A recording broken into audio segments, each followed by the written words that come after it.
All right, guys, so I'm on here to confidently say that I know without a shadow of a doubt I will never go back to marijuana use. And this is saying this as a Christian, as someone who, grew up as a Christian, dedicated my life to Christ, rededicated my life to Christ in 2016, and still struggled with that. And then just the journey God has taken me through in the last year to understand why that has been a stronghold, why that has been such a struggle in my life. So yeah, I am going to be sharing that testimony.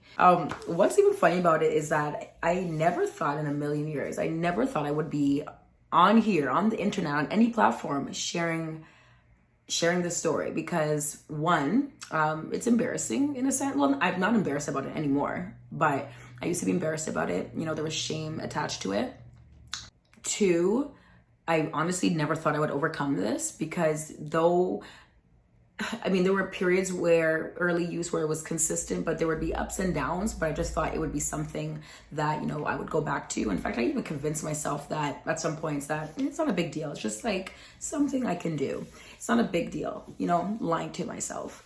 And then lastly, just like none of y'all's business. Like it's just nobody's business that's what my struggle was. But there is a word in Revelation 12:11 that says we triumph, we overcome by the blood of the Lamb and the word of our testimony. So I pray that this testimony sets anyone free who is struggling, who has that where marijuana use, weed use has a stronghold on them. I started this probably when I was 16. It was at a friend's place, at some party or something like that, how it typically starts. Used it. It didn't really have much of effect on me. But from there, that became I enjoyed it. I remember when I would smell it, people using it, I'm like, ew, that stuff stinks. I will never touch that. Yeah, well, I was addicted. I was actually addicted. In fact, I would joke with my friends that I have an addictive personality. When I like something, I like it. And I would joke with my friends that I can't touch nothing stronger than weed, because I'm gonna be, that can't be my life. And honestly, I never went past that, because I was actually kind of scared. I was like, I can't touch anything more than that. But marijuana use had a stronghold on me. So funny is that there would be lots of ups and downs. There would be periods where I would be using it a lot. And then there would be periods where I was like, oh, I'm done with this. I do not want this anymore, and be done. And then another period where I'd be back on it. And I'm grateful because God, over the course of the last year, has really helped me to get to the root of why it has such a stronghold on me. And I think this comes from 2022 being such a difficult year. It was one of the hardest years of my life. I had gone through so much, just genuinely, it was a tough year. I lost one of my brothers. I came to the realization of childhood trauma, health problems within my family, my life. It was just tough, just even dealing with a lot. Oh my goodness. But God is good. Let me tell y'all, God is faithful. God is very faithful. When I'm saying I'm addicted, I would carry around with me a little makeup bag that had weed paraphernalia. Everything I needed was in there. Papers, the bong itself, the lighter, all of it, everything. It's so funny because I remember I actually have my journaling since I was really, really young. And I just remember Sunday, December 4th at 1:30 a.m., 2011. It was my first encounter with God in a way where I heard God speak to me. So 2011, so 12 years ago. So I was 20. Yeah, right? I'm 32 this year. Yeah. I was 20 or 19, I think. And yeah, I was at a point where I felt like I am done. I was feeling low. And again, I didn't think I was depressed. I didn't actually identify it as depression. I didn't think I was depressed at all. But I was sad. I wasn't happy. And I remember I was in the shower and I was just like, God, help me.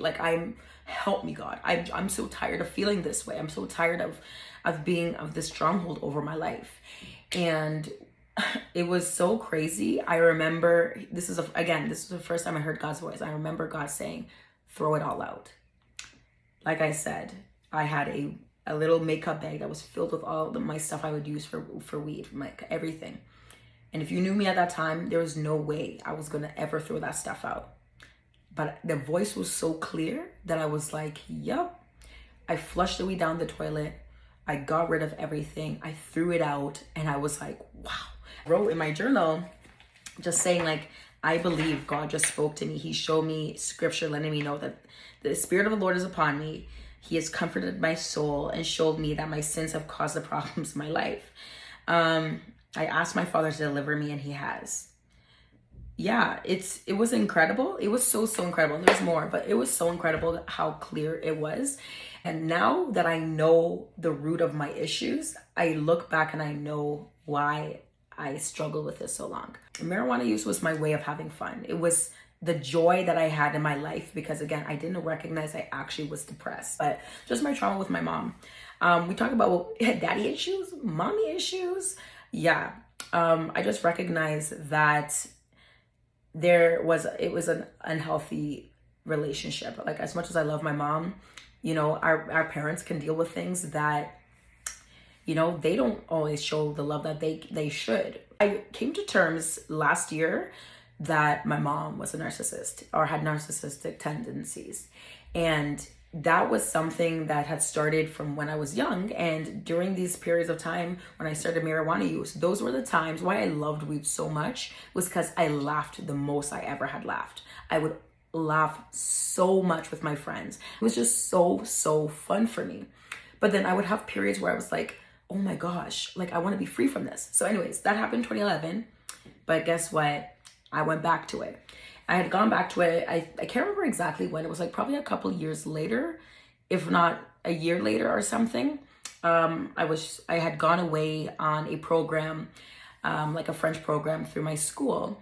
And again, there were some serious issues happening at home where it was just like serious control and manipulation. Honestly, that like I was so excited to even be able to go on this opportunity to live in another city in Quebec for this French program, like live somewhere else for 5 weeks. It was like, oh my goodness, home is so tough. I'm going to be able to escape that for a bit.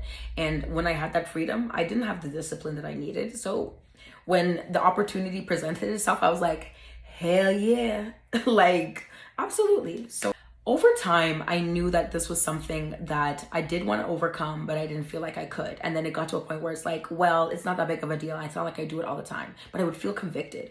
You know, like it was even almost fiending. Like I wouldn't get it myself, but if someone had it, I'd be like, oh yeah, I want some of that. I want some of that. Like, honestly. Yeah, again, there was another period. I came back from teacher's college, lived with my dad. Now, my dad and I are great. Like, I love him. He's such an amazing man. But we also have not lived with each other since I was a kid because my parents are divorced. And whew, that was also a rough period. There was just periods where I would go back into marijuana use. I would stop and go. But what was interesting, I remember once when I was traveling, I had used some, and I just remember it not being as enjoyable. I didn't like the feeling it was giving to my body. I was like, this used to be fun. Why is this not fun anymore? I'm just more paranoid. I felt like really tense in my body. I would feel this tenseness.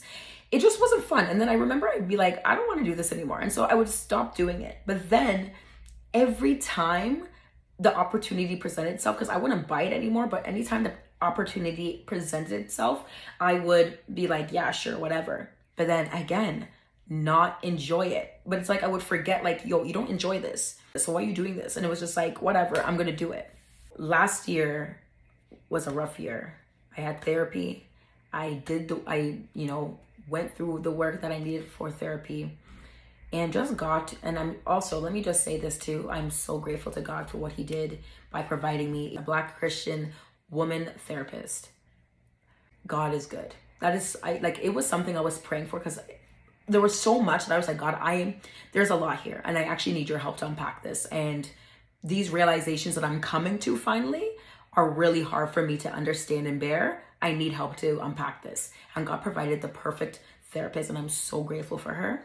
But yeah, so life has taken its toll. I was like, wow, we unpacked things and the realization was I had used weed as a coping mechanism to find joy whenever I was depressed. What had happened, the last time I ever did it was last year, 2022. I'd gone away on a trip. It was a solo trip, and I came back home after such an amazing, fun trip where I could just kind of ignore and put away all my problems. And I came home, laid on the couch, and was bawling. I was just bawling. I was beside myself, and I couldn't really pinpoint what the issue was. But it was like, yeah, I'm depressed. Like, I'm actually very depressed. My thought process was like, I'm going to go get weed. I went to go get weed, and I mean, weed is so easy to get now, like, especially when you're of age in Canada. I smoked it. Again, it wasn't as enjoyable. I was living with my best friend, and I just felt convicted. I was like, I need to tell her. I need to tell her because I actually want to, I'm so tired of this. I need to overcome this. I told her, and she was so, like, I remember like seeing the tears in her eyes because I was actually high at the time I was telling her. I was high. And what I didn't like was that I was hiding it. Like I had to hide. I had to lie. I was like, this is so foolish. I am a child of God. I am free, but yet I'm lying and hiding because I'm ashamed. Why? I need to let go of this. So yeah, I remember telling her and just seeing like the tears in her eyes. Like she was like, wow, I'm here for you. And we prayed and talked about it. I had talked to my therapist, and it was like, I am ready. I am done with this. And it was essentially like getting to a point of understanding, this is why I am doing this. This is why I'm constantly going back to this. I'm constantly going back to this because whenever I'm going through a point of depression or a struggle, I'm looking for what I've always known to be my source of joy. This has been, in a sense, a source of joy for me, or happiness. This has been my source of happiness. When I'm really low, every time it will at least make me laugh. It stopped. It wasn't as enjoyable anymore. It lost its effect. In fact, I would say as of 2016, when I rededicated my life for Christ and surrendered and got baptized, that was actually the point where after that, it wasn't as enjoyable. Even a little bit prior to that, but especially after that, it wasn't as enjoyable. Yeah. And ever since then, I would, the points in the past where I would stop using it, I wouldn't say I was confident that I wouldn't go back. I would be like, shoot, you never know though. I don't want to say it because in the past I would try and declare that I'm done with it, but I would go back to it. I can confidently say without a shadow of a doubt that I am truly set free. It is not something I will ever go back to because I know the reason why I used it. I used it as a coping mechanism. And the only thing that has set me free is Jesus. Like, Jesus is the only way. He has set me free. He's always had his hand upon my life. He's always been there for me. And there's so much I want to share because this life with Christ is not easy. But there is no purpose of your life without Christ. Like, you need him. You have to have him. And he's available for you. Like, you have to literally open your heart to Christ and say, Jesus, I need you in my life. I surrender to you. This life, I can't do it on my own. Even if life is going incredibly well for you, you still need Jesus. You still need God. You need God in your life. Because all good things come from above. From the believer to unbeliever, all good things come from above. And yeah, I just pray that this testimony blesses somebody who has been struggling to overcome marijuana use or anything. Because God has set me free from other things that I also thought I would never, ever overcome. But God is so gracious. Whew, Lord, my God, it's not easy, but God has been so good. So yeah, I hope this blesses you. And yeah, let me know if you want prayer. Like, comment down below. Let me know if you need prayer, if there's anything I can pray for you about. Because I am believing that God is going to set you free. You are free. Who the Son has set free is free indeed. And you are free in Christ Jesus. Call out to him. He hears you. Just like that time back in 2011 when I cried out to God. He heard my cry. And God is so good that even despite me going back, it is all to build for this testimony now. He works all things for the good of those who love him and are called according to his purpose. He works out my whole mess of my life, all the things I would do. He works it all out for your good. So do not ever stop believing that God is not going to see you through. He surely will. Take care, guys. Love you.